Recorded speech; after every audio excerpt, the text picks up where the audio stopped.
Coming up on This Week in Radio Tech, we are live in Las Vegas at the Tuscany Suites and Casino at the Public Radio Engineering Conference. This guy is Stephen Lockwood. He's going to be our guest on the show, along with a bunch of others. You stay tuned. Coming up next on TWiRT. This Week in Radio Tech is brought to you by Broadcasters General Store, with outstanding service, savings, and support. Online at bgs.cc. By Broadcast Bionics, with the Bionic Studio, including talk show control, social media, and visual radio. Broadcast Bionics brings exceptional audience engagement to radio and TV. By Angry Audio. Audio problems disappear when you get angry at angryaudio.com.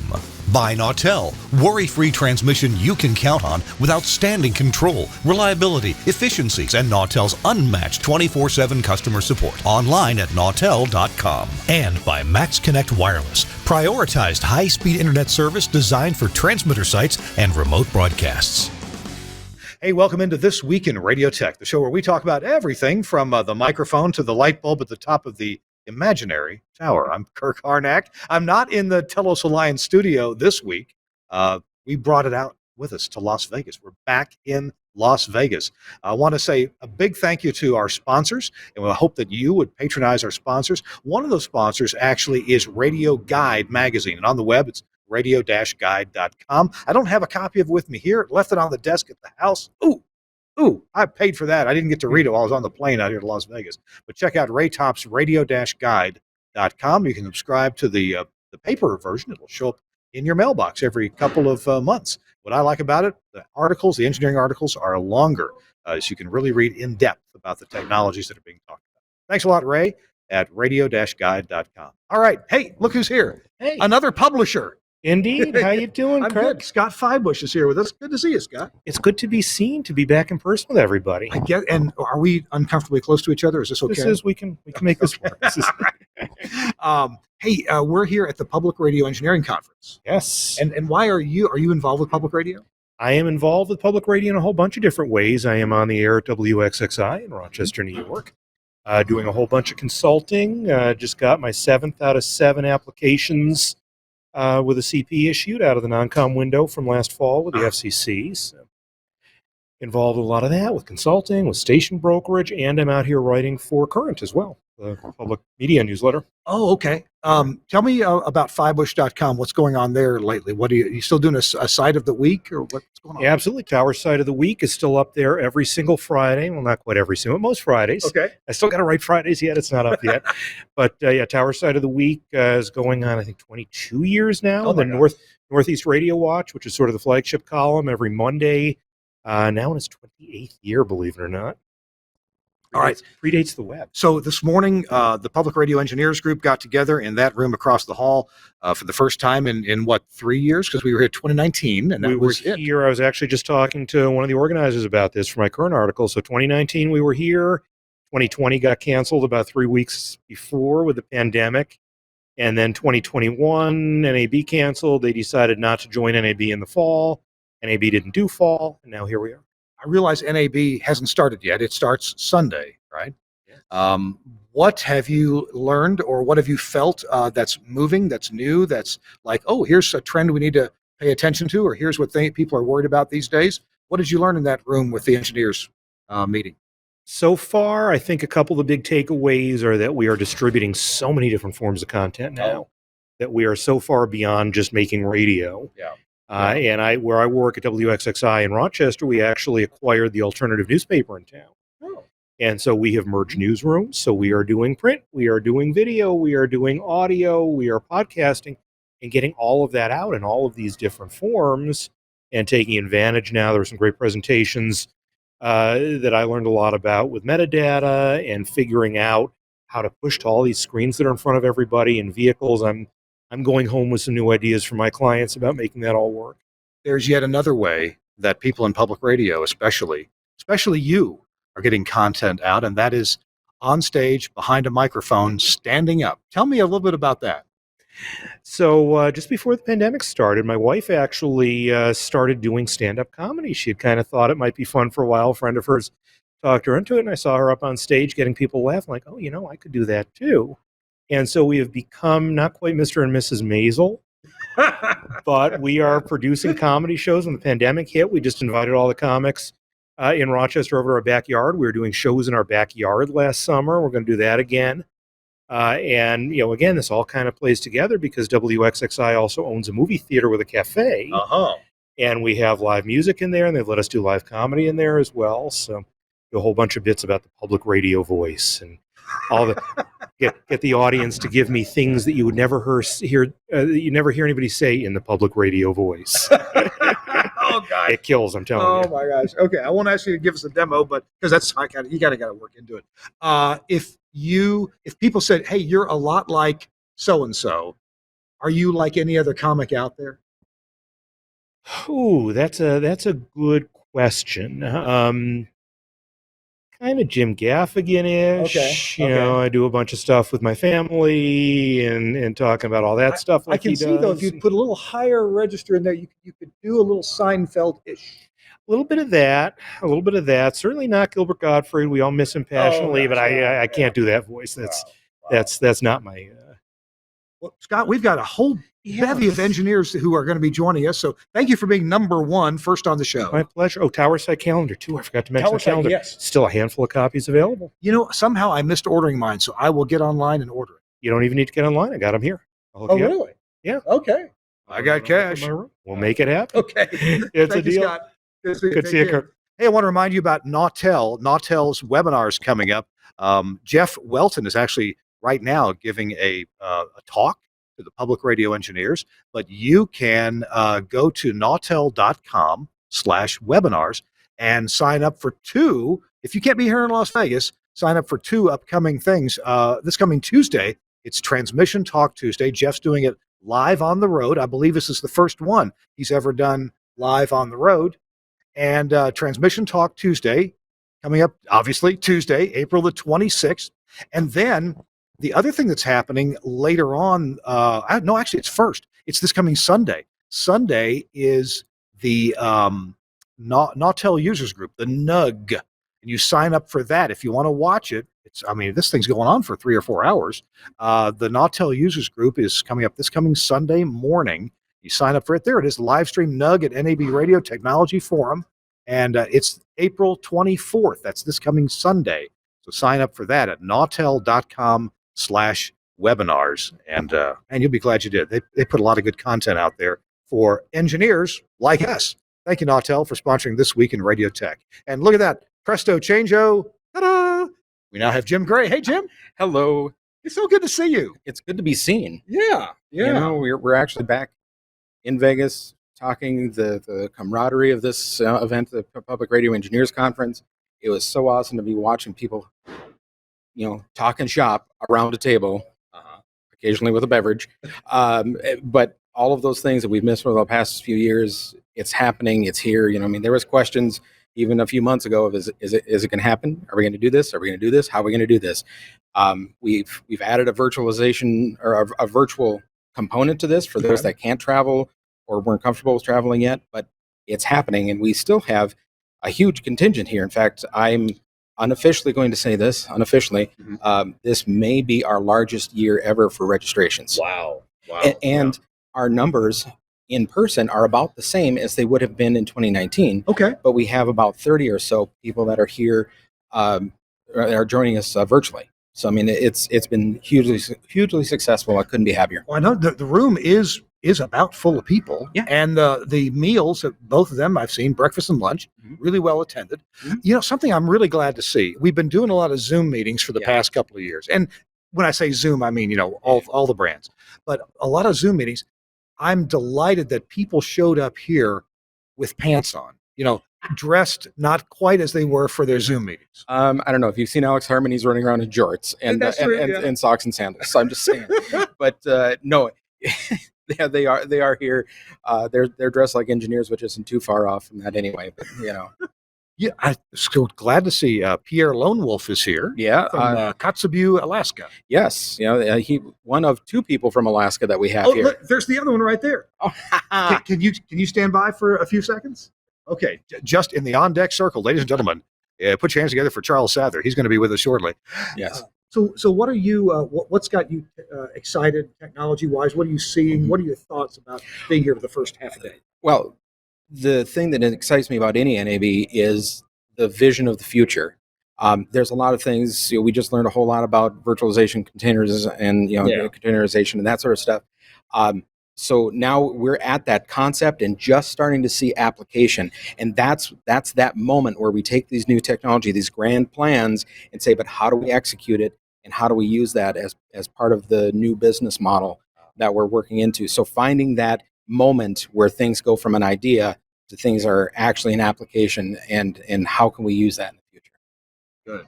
You brought a ton of equipment here yourself. You're not only are you a public radio engineer, I am. and you run a company, Optimized Media Group. Yes, and you teach. I do teach. So I'm the managing partner for Optimized Media Group. We do engineering consulting for stations across the country. And yes, I am a professor at St. Cloud State University. In fact, I was looking over in the audience. I saw 4 of the attendees here are former students of mine. That's a good feeling. It is. Yeah. It is actually. So I'm involved in mentoring people and new engineers and that sort of stuff, and bringing people in here. I was one that was tasked with how are we going to do the virtualization for the virtual portion of the meeting, to be able to bring these people in, both virtual presenters and virtual attendees, and be able to have an interactive experience. We wanted to have the PREC experience as closely replicated as we can using the technology. So I did bring in several crates worth of gear that I had shipped in from St. Cloud, Minnesota, to be able to do what we're doing here, and brought in a producer to be able to do all the video work for us. And it's so far, only a half day in, so far it's doing great. It's been going really smoothly. I mean, you guys may have been fixing stuff behind the scenes, but my goodness, it's gone very smoothly. My motto is it's a hard-fought victory. It is happening. It wasn't easy, but it's happening. And if you didn't know any better, you'd think that we just did this every day. Wow. Well, it does look like it. I mean, you're really smooth. Thank you. Anything else before you go? No, that's about it. We are so excited to be here, and we want to, use this example as how we're, as an organization. I'm also on the board for the Association of Public Radio Engineers, but we want to use this event and the way that we're handling this event as an example of how we can do some of these events in the future, where we have a great live event. Yeah. But we also have a way of bringing in more people, and and being more inclusive, and finding new ways of bringing in more people through the virtual means. So, and just in case there's a public radio engineer out there that's not involved yet, the website, apre.us? That's the one, apre.us. Membership is really inexpensive. I think it's $40, something like that. And it gets you into the network of all these public radio engineers. Engineers in general always love to work together. Public radio engineers, we literally have to base what we do on our work with others and learning from others to do what we do, and building into that network. A lot of that happens here, but getting involved in that network is hugely important. And we're very involved in trying to get new people into the industry. We have a scholarship program. We have 9 people here on scholarship where we paid their way to get here, their hotel room, some travel, to get these young people that are potentially going to be going into this field. And that's one of our big pushes, has been to try and fund some of those things to try and grow the industry. Thank you for being here and for your enthusiasm. I always learn something, and I always feel a little bit charged up after talking with you. I try. Wait a minute. I can charge up Kirk. Absolutely. Wow. Absolutely. That's a compliment for me. Thank you. You know who's on deck after you now? Tell me. Oh, that guy right there. Nice. Charles Sather. Hey, thanks, Jim. Jim Gray with Optimized Media Group. Hey, we're going to be back in just a minute. Going to hear from our friends at Broadcast Bionics. We'll be right back on This Week in Radio Tech. Welcome to the Bionic Studio. The Bionic Studio brings all audience interaction to the fingertips of a production team in radio, TV, and podcast. Our workflow-led system is working 24/7 around the world for small broadcasters and national and international networks. Our telephony module, Bionic Talk Show, allows cost-effective centralization, remote operation, scalability, and resilience across an entire network of stations, but at the same time is used in single-studio self-op environments. Social media curation and activity is now considered a broadcast critical part of programming. Bionic Social means the studio isn't overwhelmed with a wall of interaction from an ever-growing number of social platforms.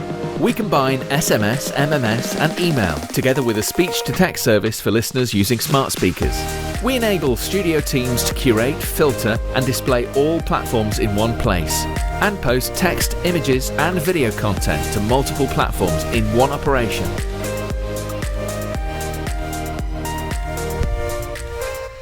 Effortless collection of video content with Bionic Director has helped position some of the world's most successful stations as leaders in viral content, generating appointments to listen and free marketing via retweets and shares.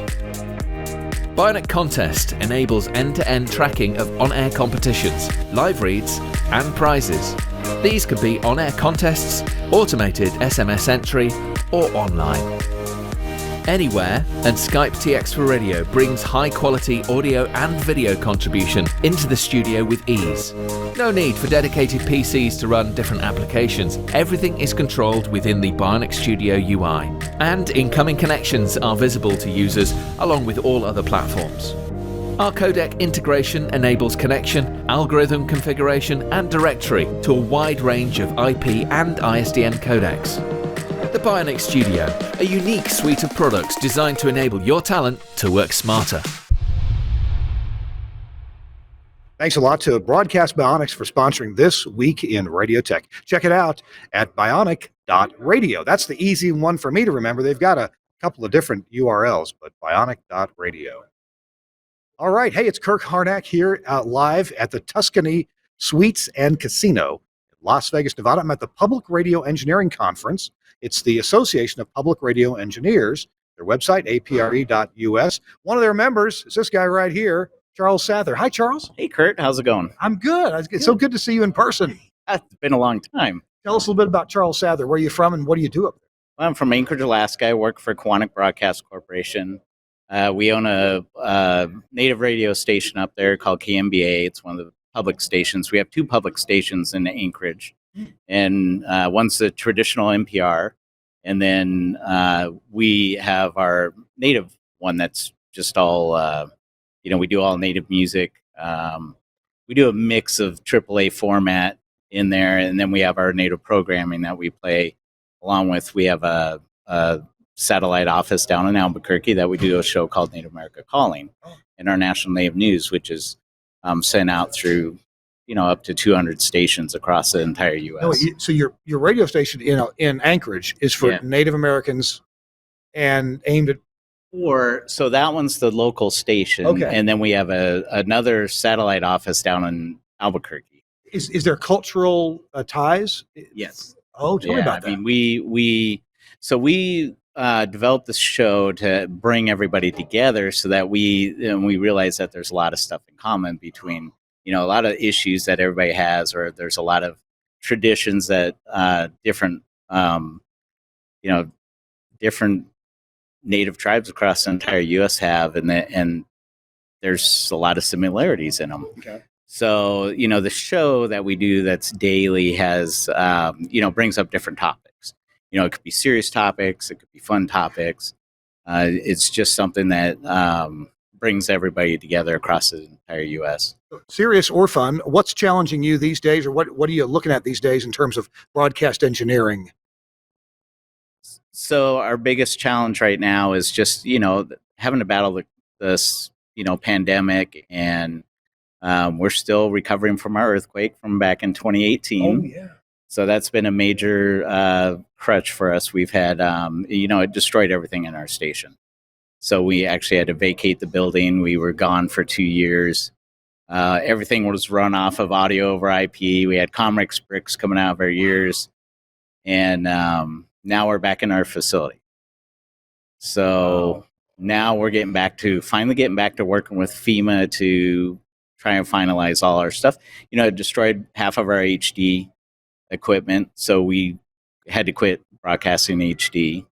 And those old BE transmitters, of course, they had a separate HD transmitter, all the separate gear for that. Half of it's at the studios and the other half's out the transmitter site. The earthquake's epicenter was out by the tower. Okay.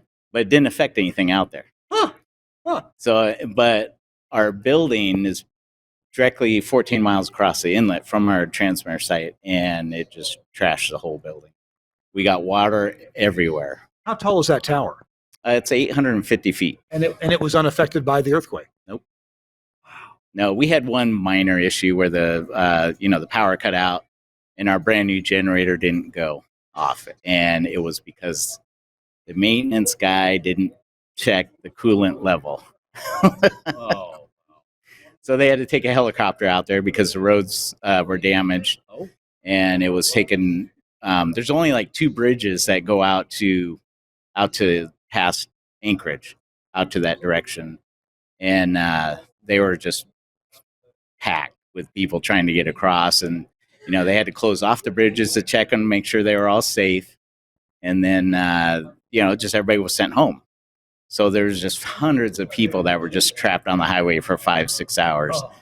So they ended up having to take a helicopter over the transmitter site, figured out what was wrong, fixed that, got us all back up and running, and then we were able to get some programming back on there within about 3 hours. Do you have any new licenses to fulfill? Any new things to build coming up? No, just to finish up rebuilding our studios. Okay. Get the new transmitter in and outfit all our studios. And then we're looking at also integrating, visual radio in there. Yeah. So, that's a big thing for us. But that's pretty much it. There's just a lot of stuff. It's a different transition between being the chief engineer and being the chief operating officer now. Oh, okay. So I have to balance between both of those. And luckily, with our other public station in the area, we have enough engineers. We contract with them to take care of our engineering needs. I feel like saying, in your new job as COO, don't forget about us little people in the engineering office. Never. Well, you are in the office too sometimes. Yeah. Charles Sather, it's great to talk to you. Good to see you. Are you here for the whole show or going back? Okay. Yeah. Be here for an AP. Good deal. Charles Sather, ladies and gentlemen, thank you very much, Charles. And we're going to hear from Paul Schulens here in just a minute. Let's see. Is it time? Oh, we're not going to take a break just yet. We're going to stick right here. Paul, come on in. Paul Schulens has been a guest several times on This Week in Radio Tech, and I was surprised and glad to see his face here. Paul, you're here at the Public Radio Engineering Conference. Come on, sit up here on the edge of your chair with me. And we have to be uncomfortably close to look right on TV. There we go. Dude, you're looking tan and healthy. Well, yeah, I moved out west. There's a lot of sun out here, as you know. So It's been a lot of fun to get to do my astronomy and, aviation and all those kind of great things. But I certainly miss New England. It's been my home for, forever since I was born. So it's a lot different trying to get used to it out here. My son's out here in Flagstaff. So it's great to be closer to him as well. But this is my first time at PREC. And I'm impressed. As people have been saying, the turnout is great. Just amazing. And, I'm involved with IEEE. We've been doing all our stuff virtually like everybody else. Yeah. And it's amazing how well you can do things virtually. But you know what? There's no substitute for this, is there? No, this is awesome. Just to shake hands with you and everybody else here. We haven't shaken hands. Yeah, hi. Good to see you. Good to see you. And thank you for everything you're doing here. This is great. We can always count on you for keeping it going. And you've been doing it for so long, Kurt. Really, I'm in awe of what you're doing. So it's a lot of energy drink, a lot of Red Bull. there you go. So what in the world of broadcast engineering, last few times I've talked to you, it's been about remote control and drone inspections. How are those going? And is there anything else you're kind of into lately? Well, I wanted to tell you about my latest experience. I've been doing this thing for American Tower, where I'm putting in these VSWR protection systems, and they hired me to do 70 of these things over a 4 or 5 month period. So I rented a van and I drove 15,000 miles in about 4 months. Crazy stuff, but I saw a lot of the country and got to see a lot of tower sites and meet a lot of great engineers, both for radio and TV. So that was really a lot of fun and keeping me busy. But I'm here today to talk about infrared drone inspections. Yeah. And I've been really cranking up on that. I've bought some new equipment, and we've really been able to pinpoint a lot of problems for some broadcasters in terms of stuff that is going wrong with their antennas and transmission lines. And it's great new technology. I don't think too many people are doing it yet, but I want to raise the awareness of this new kind of tech that can really help broadcasters out. It gives us kind of a sixth sense of what's going on, because you can't see the heat, but you can detect it with these cool cameras, and maybe a lot of engineers have done this kind of work inside the building, where you're looking at the fuse panel and you're looking at the combiners and stuff like that. Right. But taking a drone and flying it up the tower, it brings it to a whole different level, no pun intended. Yeah. So Listen, I've got this idea for broadcast towers. Now, you tell me, Kirk, that's an idiot idea, or you're going to steal the idea, or we should do it together. Here's the idea. Okay, we have some kind of course, most of these systems are pressurized with nitrogen, or dry air, but let's just say chemically, let's say nitrogen. Okay, so and we develop some kind of a gas that doesn't react with nitrogen at all. okay. But it gets injected with the nitrogen up through the transmission line into the antenna. Now, this is for finding leaks. Whenever this gas and the nitrogen leaks out, the gas makes a color, like a plume of color, because it hits the oxygen in the air. That's the thing that triggers it. So when this gas that I'm speaking of, that I don't know what the heck it would be, when it hits oxygen, it then you can see it all of a sudden. Yep. Wouldn't that be great for finding leaks? Let's team up on that. I like that idea. It doesn't even have to be visible. Maybe it's a kind of camera that can detect a gas that, That way you still need the drone. Yeah. Yeah, okay. There you go. Yeah, okay, that's there great. you go. No, because that's a big problem. I mean, there's leaks all over the place. Yeah. And you can detect the leaks, but where they are, that's the key. I've got a tower site. We've had a leak for years, and nobody can find it. Wow. It's just, Wow. I gotta believe it's what. Maybe it's.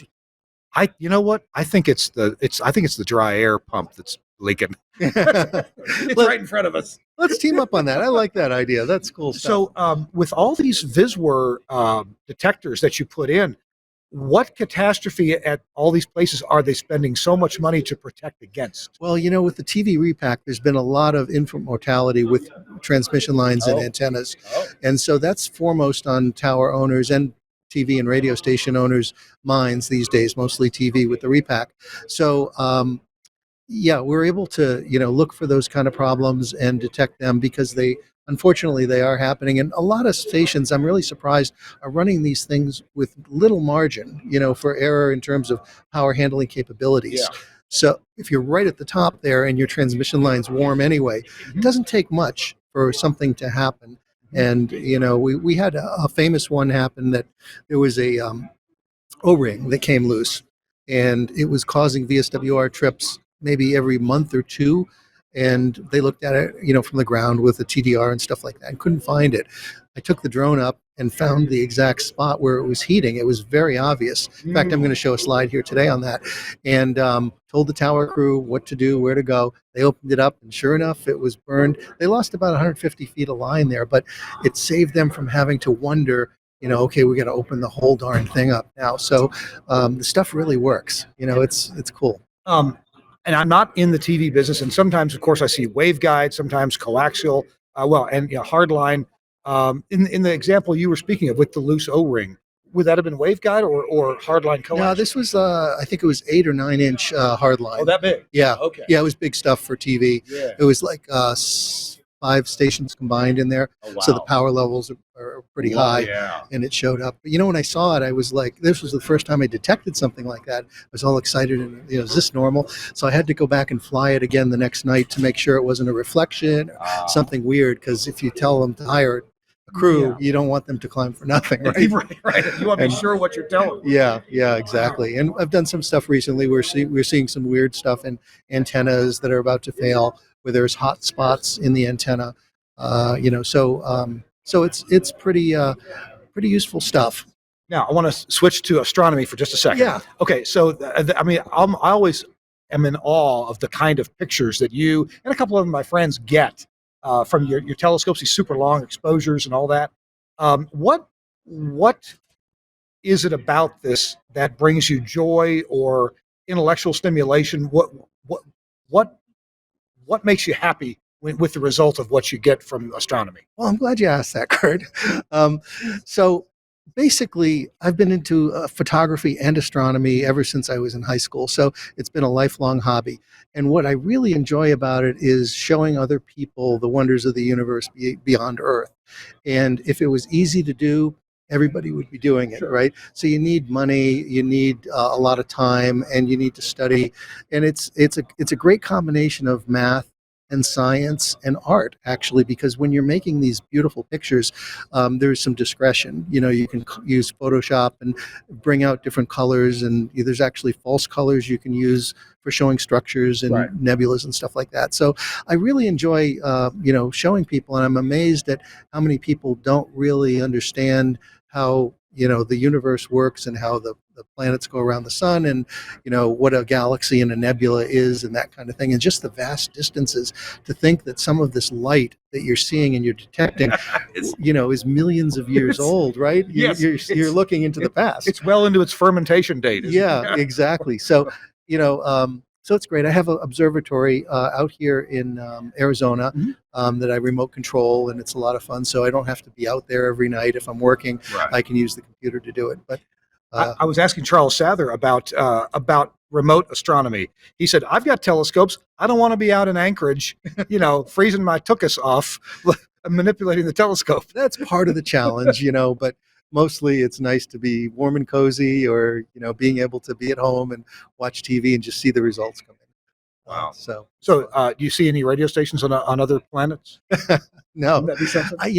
people ask me, Paul, you've been out in the middle of nowhere a lot with your telescope. You ever seen anything weird that you couldn't explain? The only thing I've ever seen was a cow come up to me and scare the daylights out of me.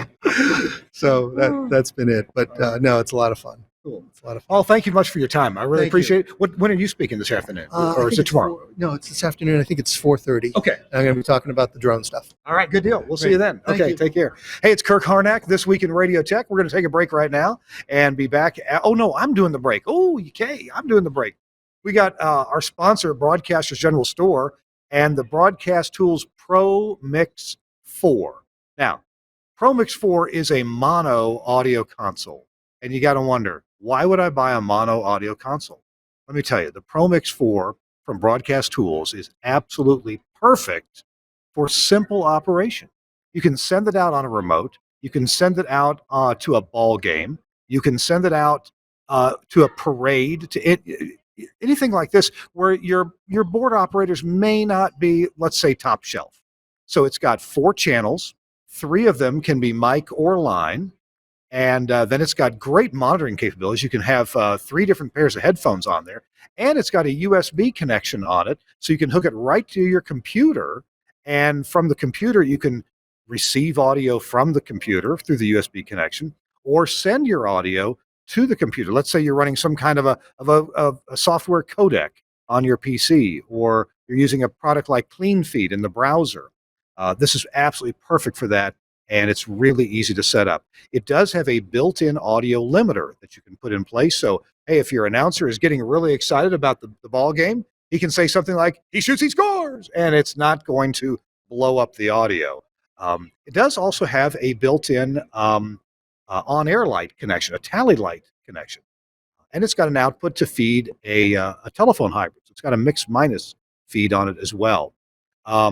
The LED audio output VU meters right there, and it does change colors, so the jocks can have a good idea of where they're not supposed to go. Full duplex audio talkback capability when you use the Pro Mix Hub 6 controller. That's sold separately. Remote channel control and status via terminal block connectors.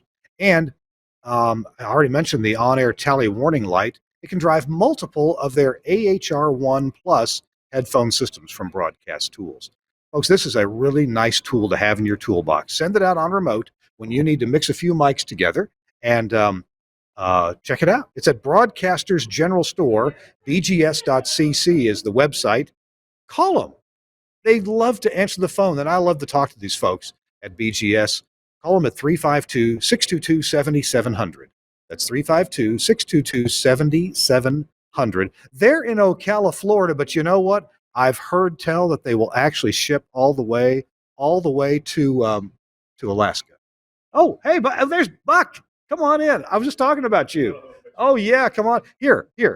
Come sit with me in my chair. Right here. Buck Waters is here. I was just telling people to give you a call. Well, Your good. personal phone number is 352-622-7700. BR549. BR549. I've been buying stuff from you for how long? 35 years, I think. Well, I've only been there 27, but It's been 27 years, I think. It's good to see. You're here enjoying the public radio conference. I am, yes. You guys probably helped pay for it, didn't you? Your sponsor. Yes, Yeah. definitely. Yeah. Yeah, Well, we helped thank pay you. for it. Thank you. Well, thank you for inviting me over. Yeah, I've never had Now, I don't want to ruin your interview, so I'll be leaving now. Okay, that's fine. Buck Waters from Broadcasters General Store. Appreciate you, Buck. Thank you. Thanks a lot. Bye-bye. Okay, I'm here with John. About the way that was serendipity. That was. Thank you for noting. You got the sharp eye, though. I'm staring into the lighting That's here. it, You we're know. blinded. Can you sit up here? I can. Because we got to sit uncomfortably All right. close to each other for this to look good on TV. I did take a shower. Well, so did I. Thank you, John. Good to see you. Yeah, good to see you. Yeah, it's been too long for all of us. So you're here from Two Rivers, Alaska. Fairbanks. Fairbanks. Yep. Okay. So that's where I call home. You know, Yeah. most of us here in the lower 48, we don't know the difference between Juneau and Sitka and Ketchikan and Fairbanks and Anchorage and whatever's way up there north. So we're north of Denali, so that is formerly known as Mount McKinley, Okay. and so that's way up north, right? And so we're in the You're in the interior. we call it the interior. Yeah. And so I'm about 150 miles from Canada on that side of the line, and 150 miles south of the Arctic Circle. Can you drive to Fairbanks Yes. from here? Yes. Okay. So a lot of places, you're right, are not on the road system in Alaska, but Fairbanks is. Okay. So other places, like one of our other Alaska compatriots that's here, Pierre Lone Wolf from Kotzebue. Yep. That's you got to fly there. So Really? yeah. Wow. So yeah, that's a good question. Speaking of Pierre, I didn't get to tag him before this show. If you go back in there, could you give me a little tap on the shoulder and I say, will. Kirk would love to chat with you? Because he loves to chat on the show. Oh yeah. So what, you're a little bit retired from commercial broadcasting. A little now. bit, yeah. So about a year ago, I retired from being the full-time chief engineer for the cluster of radio stations owned by iHeart Yep. in Fairbanks. Yep. But you know, it's you don't ever seem to get broadcasting out of your blood, and so I'm doing some contracting work and consulting for the local PBS and NPR TV and radio stations there, just to help them out. So, and then I was going to come to PREC a couple of years ago.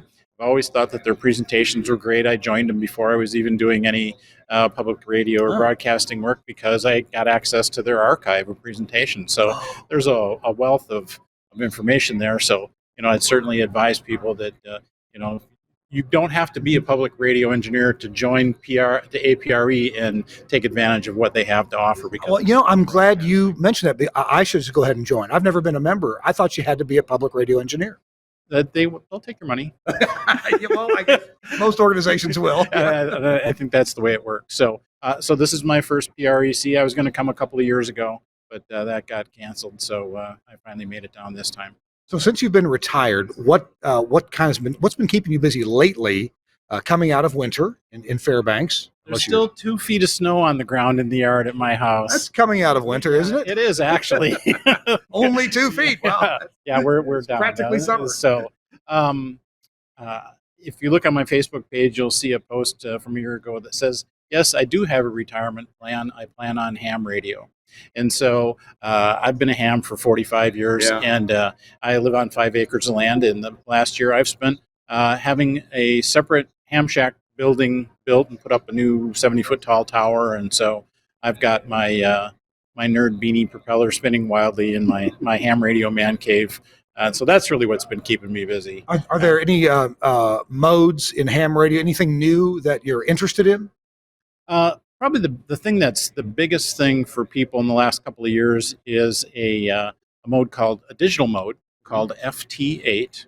Okay. And that utilizes software to establish communications under conditions that would ordinarily preclude connections. It can pull signals out of the noise and allow you to connect. So that's really popular. But I'll mention something else is that, and I know you're a ham tube and maybe some of our viewers, but we're coming, Solar Cycle 25 is on the rise right now. So the ionospheric propagation conditions are improving, and we're starting to have some really good worldwide high frequency communications.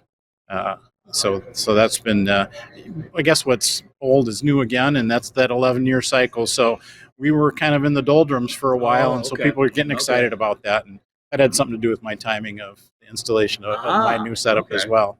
This FT8 it kind of intrigues me, and I'm a general class, and I really don't practice like I should. I can't imagine you have enough time to sleep based on the amount of things I see you doing. So, but I always think of a little cartoon or a skit about FT8 mode where somebody's listening to a speaker on the radio, and they're hearing, and you're really not. It's a bunch of noise, and the other guy says, "Oh yeah, he's doing great." Oh yeah, it's 85 degrees, sunny skies, and down where he's living. Oh, he's in the car on the way to the beach. How are you getting that? Well, it's FT8. I can pull anything out.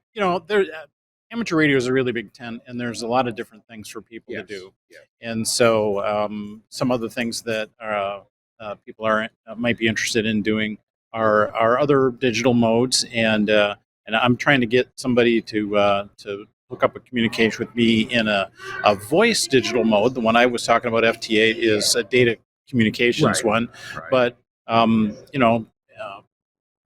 public safety communications and others have used digital modulation for a long time.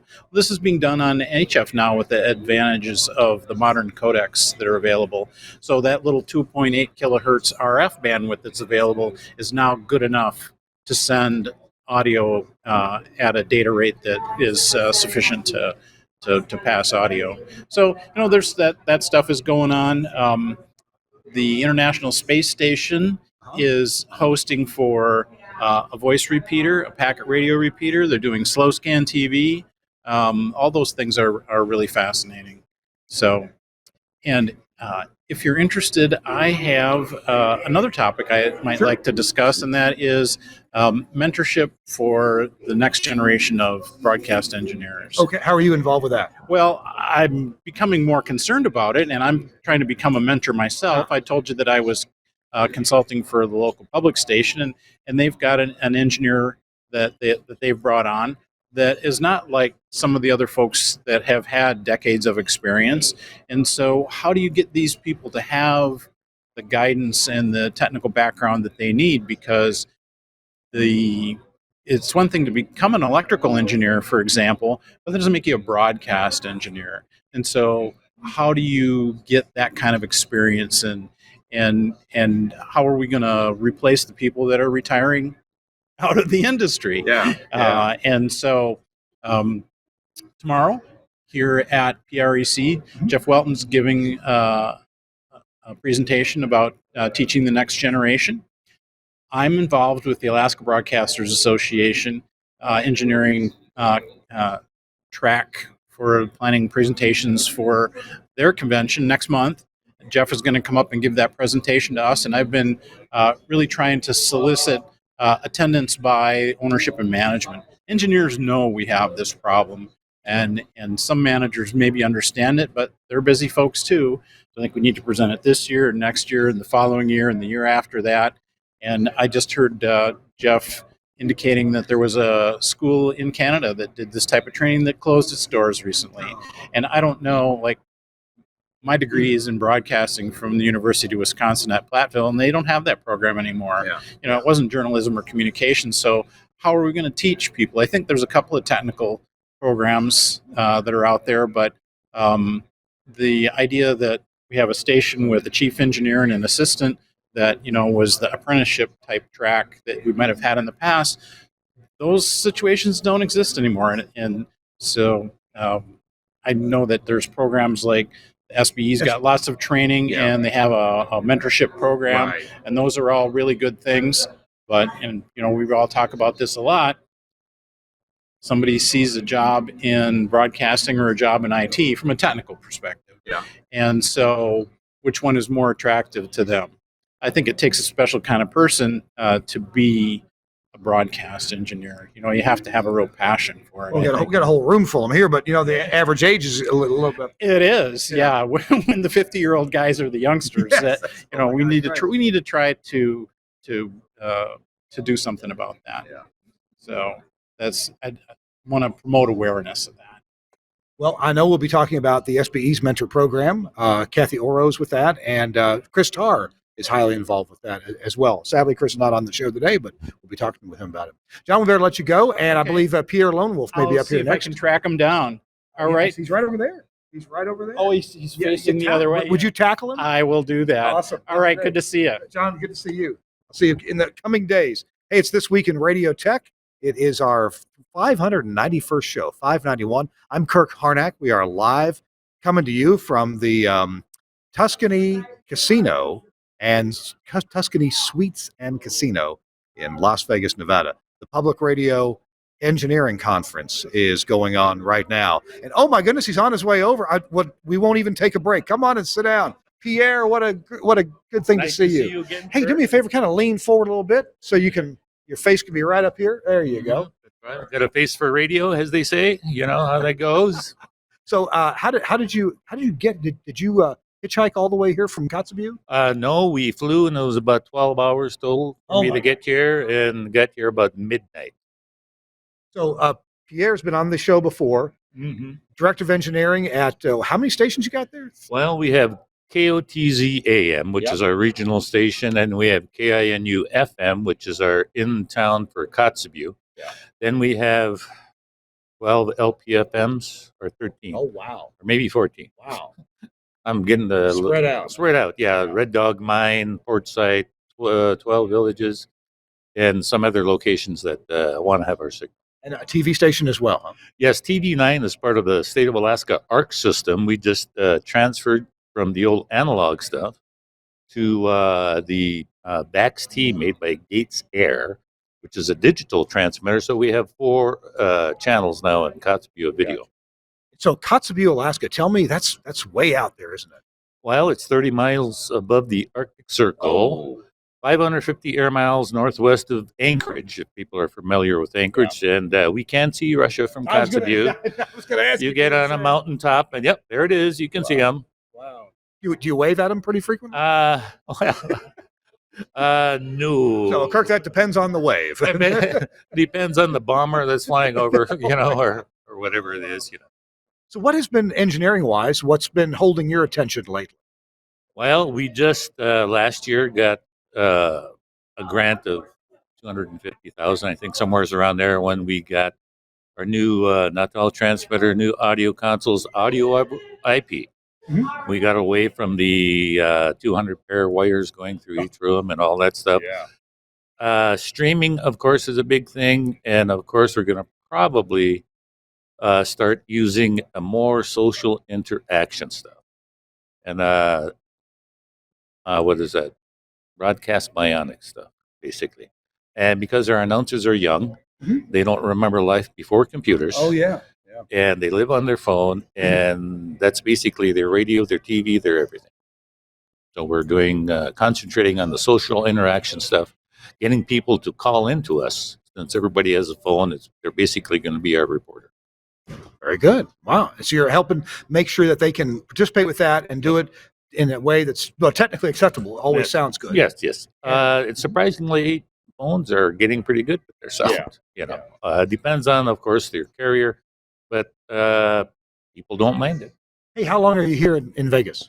I will be here for NAB on, I should be leaving Thursday, probably. Actually, this is my honeymoon. My wife is coming down tomorrow. Oh, okay. So we've actually been together for 35 years. We just decided to finally get married. Good deal. We practiced, So, Pierre, we got to go. I got 2 more guests to bring on. Thank you so much. It's great to see you. I enjoy your show. Oh, thank you. I'm glad you listened in the shower, like you told me. Hey, it's Kirk Harnack live at the Tuscany Suites. We're going to be right back in just a minute. We got Stephen Lockwood going to be up with us here in just a minute. Our show is brought to you in part by our friends at Angry Audio. Let me tell you live about Angry Audio for just a minute here. Angry Audio has a beautiful line of kind of little pieces of equipment that really help your radio station along. Well engineered, great circuitry, great design, and heavy-duty built. Heavy-duty, that sounds like a character on TV. Hi, I'm heavy-duty. angryaudio.com is the website, but they also have the whole Studio Hub line. And you know I love Studio Hub for building studios because things just snap together. You don't have to do any soldering. When you use Studio Hub, you plug things together, and the Studio Hub standard carries either left and right analog audio or AES-EBU digital audio, and it also can carry power, plus and minus 15 volts, to run things like headphone amplifiers. And they can easily be wired in your studio. They look great. They sound great. Their headphone amps have both the 1/4-inch tip ring sleeve and the 3.5 millimeter tip ring sleeve. They also have this terrific product, the Headphone Disconnector. I've got one with me here, but I didn't get my props out in time. The Headphone Disconnector it's kind of like a MagSafe connector for your headphones. And so you can, if you have some talent that's forgetful and they leave their headphones on their neck, on their head, they can get up and walk away from the console and it won't break the connectors. It'll just come apart at the MagSafe style magnetic connector. Go to their website and check out this incredible selection of things like the signal light generator, the headphone gizmo, the guest gizmo, that headphone disconnector I mentioned, balancing gadgets, a mic tally gadget, a talk show gadget, the button gizmo. Oh my goodness, so many good things from Angry Audio. Remember, don't get mad, get angry at angryaudio.com. Thanks a lot, Angry Audio, for sponsoring this week in Radio Tech. By the way, I should mention, their Bluetooth gizmo helped so many stations get through this pandemic, allowing people to play music or put phone callers on the air without the need for POTS lines or even a hybrid. They use their cell phone and the Bluetooth gizmo. Hey, our show is also brought to you by Josh Bone and Max Connect Wireless. We got Gary Morrill here to tell you about it. I'm Gary Morrill, Midwest Regional Director of Engineering for Alpha Media. When I first spoke with Josh Bone about Max Connect, he told me they'd work great for remote transmitter sites where connectivity was a challenge. And he's absolutely right. We even have sites where we're using this as a backup to our STL using Max Connect's dual carrier option, and it works perfectly. We also have times where we need to be able to get out to a venue where it's kind of challenging because everybody and his brother is trying to stream video at the same time, like at a big sporting event. And you know what? Our data gets through every time because it's prioritized packet data. It works for us. It'll work for you. Max Connect. Check it out. Max Connect Wireless is what you need when you're on the road. It works with AT&T, T-Mobile, and Verizon. So whatever your favorite major carrier is, it'll work with those. And Josh Bone and Max Connect have deals with these carriers to give you prioritized data over their networks, so every packet gets through and you get a fixed IP address, something you don't get when your cell phone is a hotspot. This is really good technology. Hey, look who's here with me. Stephen Lockwood, how you doing? I'm just right. Yourself? Just right. Yeah. I like that phrase. He's just right.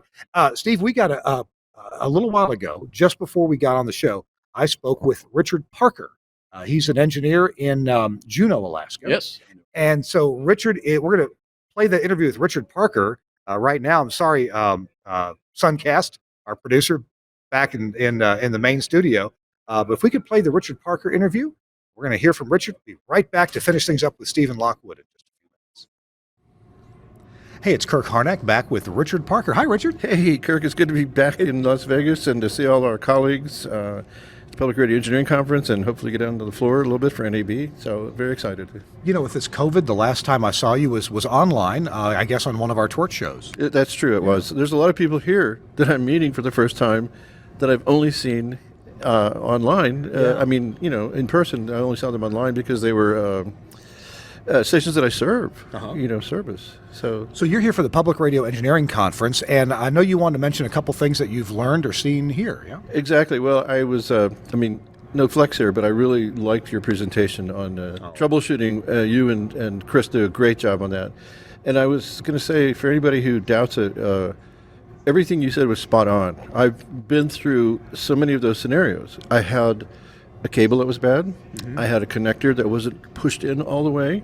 Things you talked about. Yeah. I had a bad cap on a audio node. This is with the original Axia audio node, the silver-faced ones.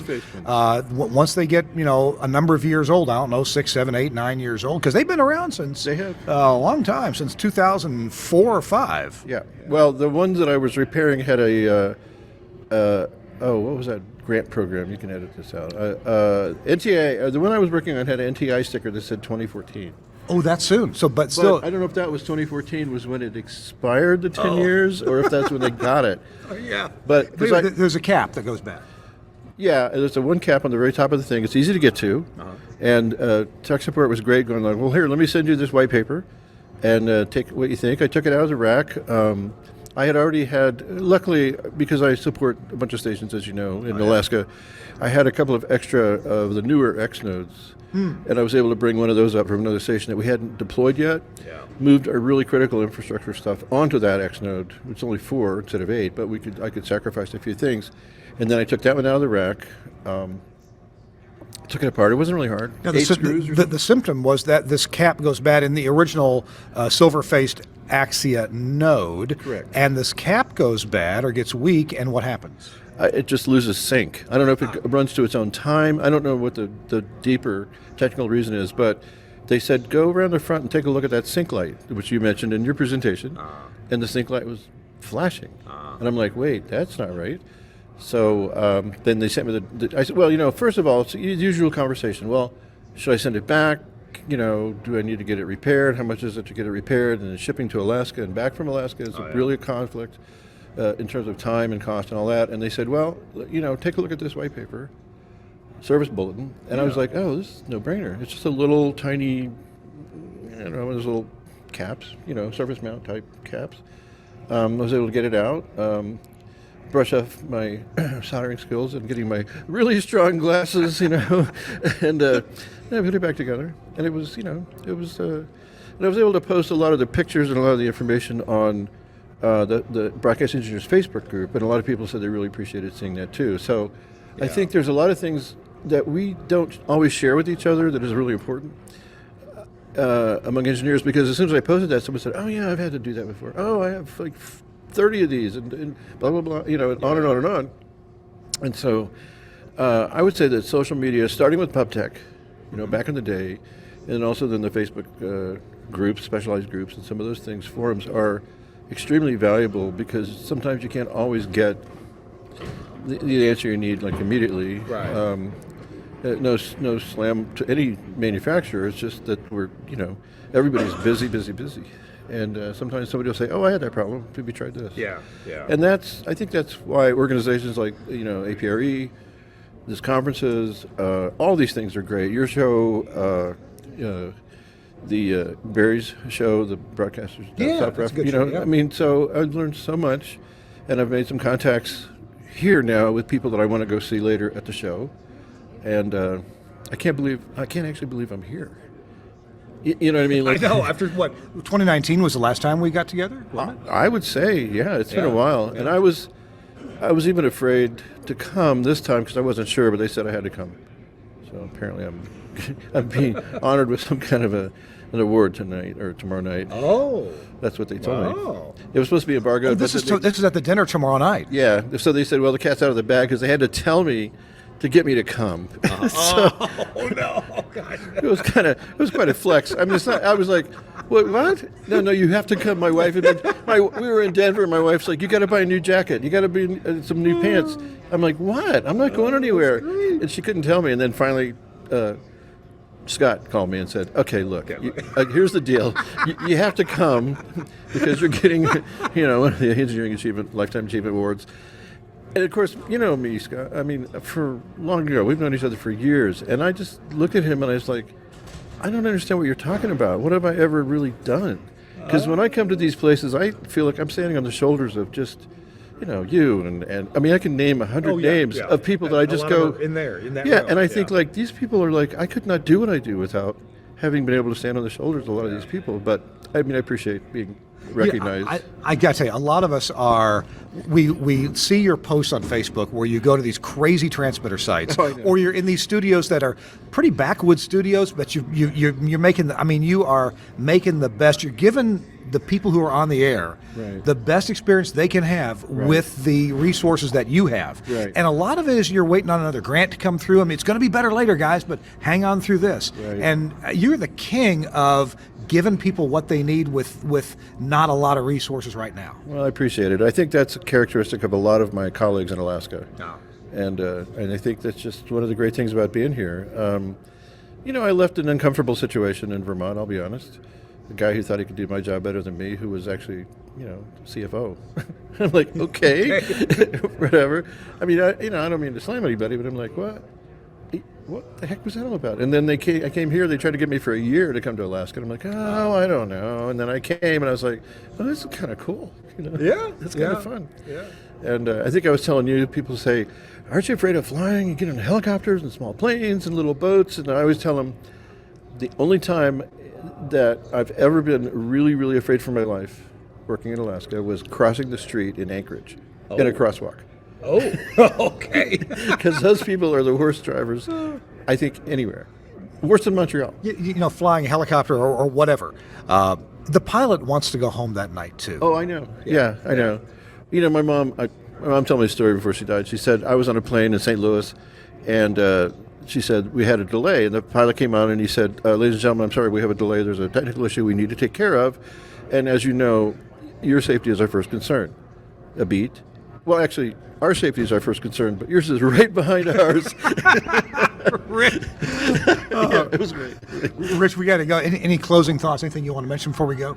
I think that I appreciate the work that you do. I appreciate the teams at all of the places that I do business with that have been, really willing to understand our unique situations in Alaska. Oh, yeah. Work with us, and I really appreciate the people that I've worked with over these, 40-something years. It's amazing. So, anyway, Rich Parker, Director of Engineering, Coast Alaska? Yes. Something like that? Yep. Yeah. All right. 7 stations. Ketchikan, Wrangell, Petersburg, Juneau, 3 stations. KUCB in Unalaska. So yeah, it's been fun. Snow, ice, mud, rain, grit, cold. All that. Yeah, all that. And of course, as we say in Alaska, when summer comes now, we don't get like what Pierre's got, like no sun for, no dark for like months, right? Yeah. But where I live, we get about 3 or 4 hours of darkness. And we're always like going, I'm out in the yard and I'm working. And I'm like, gee, I'm tired and I'm kind of hungry. And I'm like, it's like 10:30. It's like, exactly. Oh my gosh. Anyway, so. Rich, thanks a lot. Rich Parker with Coast Alaska. We'll be right back after this on This Week in Radio Tech. Thanks. And tell you what, instead of being right back after this, we're here now. Hey, it's Kirk Harnack. We're still live for the next few minutes as we reach the end of our show, This Week in Radio Tech. We're in Las Vegas, Nevada, where for the first time in 3 years, or since 2019, is that 3 years? 20, 21, 20, well, I don't know. Anyway, it depends on how you count it. We're at the Public Radio Engineering Conference. And with me to kind of close things out, Stephen Lockwood. Hi, how you doing? I'm doing very well. Always good to see you. Hey, come up, sit forward a bit. Yes. Yeah, we'll get you right in here. We got to be uncomfortably close to look good on TV. So you've been on This Week in Radio Tech, and we talked about all kinds of legal stuff and station separation and directionals. What's happening in your life these days, engineering wise? Well, it seems there's a remarkable number of AM stations that have discovered that they're sitting on a lot of dirt. And so the one thing that has been the last 3 weeks I've had like 4 calls and discussions of what can we do with our dirt and still play AM radio. And the answer is you can do a lot of things with it. And it's just, requires a little thoughtful engineering and this can be done. And so that has kept us busy. And then the other fun project that I recently got done with was a job for Voice of America. We've got a contract that keeps us busy with them. A couple projects this year. One just got back from the island of Tinian, which is, if you go out to Guam, there's Guam, Saipan, and Tinian. Yeah. And then Voice of America has a big facility out there where there's 11 or more curtain antennas. And so the typhoon came through and knocked all those down. So we went out and did some acceptance testing on the reconstruction of those. So that was a lot of fun, a little unusual. With shortwave, it's always a fun thing, but there's only really 2 entities that are involved in shortwave, and that's crazy religious people and the governments, and I've been both. and there's some other people right now that are thinking about shortwave, but we won't talk about those people. They just recently discovered the speed of light, And so, but in any case, that was a good, interesting trip. My other one that's coming up is for them is they have a facility off the west coast of Africa on a little tiny island called Sao Tome. So we're headed out there to tune up an AM an array there, and so that'll be an interesting project too. So those are the kind of things that have kept me busy. But our firm is still very busy in doing.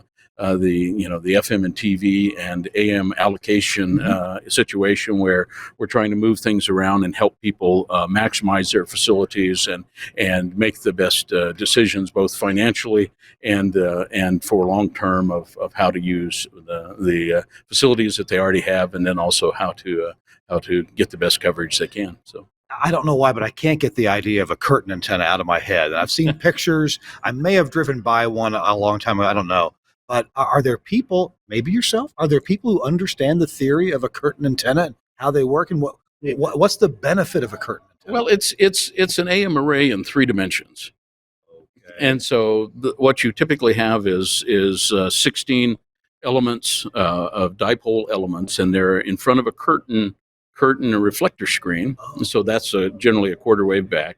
And then how you phase those arrays, like in AM radio, you make a beam both in the horizontal dimension and the vertical dimension. So control over that launch. Right. So, and you typically have gains of like 25 dB. And so in Tinian, obviously they're broadcasting to the Chinese on shortwave. And so you look for an antenna that is elevated, and then you can steer it back and forth as well. And so there's one of the antennas we looked at. You could change the elevation angle and then also the slewing angle. So it's fairly straightforward electromagnetic physics. And when you think of the things that we do with phased arrays, like remember the Patriot missile, where you had this big flat surface and you had 1,200 elements or something like that on it, and they phased all of those elements with individual transmitters behind each antenna, and that would build their radar so they could track things. So there's the physics is reasonably straightforward. Now the practice of making it all play and make it all play nice is sort of a bit of an art, and but it's you did mention the phrase phased array, and so is a curtain antenna, can I think of that as a phased array? Right, as you can with an AM antenna. So it's a phased array. It's just that in AM, because of the wavelengths we're dealing with, which are fairly long, it becomes a real estate issue. And shortwave, where we start moving up into wavelengths of, instead of being 300 meters, we're into wavelengths of 25 meters or in that area, we get to be a situation where they're reasonably more manageable. Gotcha. But also, FM and TV antennas are phased arrays as well. We don't do a lot of stuff in the horizontal side of things and the vertical at the same time, other than our down tilt. And how are modern phased array antennas either controlled or fed such that they are totally steerable? What kind of equipment's in the background behind this? They have delay lines. Oh, okay. So they have switchable delay lines that allow them to phase certain elements at a different delay. And so and they have a big switch in the middle, and we're talking antennas that were designed for 500 kilowatts. And so you've got a big switch with lots of surface area on it, so that you can run that kind of juice into it. So I take it TTL bucket brigade technology is not appropriate for this kind of delay. Only briefly. Very briefly. Oh my gosh, I'm dating myself here, aren't I? Yeah. Steve, it's great to talk to you, man. A pleasure. I appreciate it. Thanks for joining us. We're going to say goodbye and wish best wishes to Chris Tarr. Hopefully he'll be back with us next week. Hopefully, we're going to be broadcasting next week on Wednesday afternoon, about the same time, the same bat station, from the end of the NAB show. Trying to work on that and get that arranged right now, but we'll do something next week, and maybe we'll do it from, a bar or something. Who knows? We'll try to have some fun at the end of NAB. So thanks a lot to Suncast, our producer. Appreciate you handling the control, Suncast. Thanks to Andrew Zarian, the founder of the GFQ Network, with other fine podcasts. And thanks to all of my guests today, including Stephen Lockwood. Appreciate you guys. And thanks to PREC and Joby Sprinkle, Paxton Durham, and all the folks involved, Victoria St. John, everybody with PREC. We'll see you next week on This Week in Radio Tech.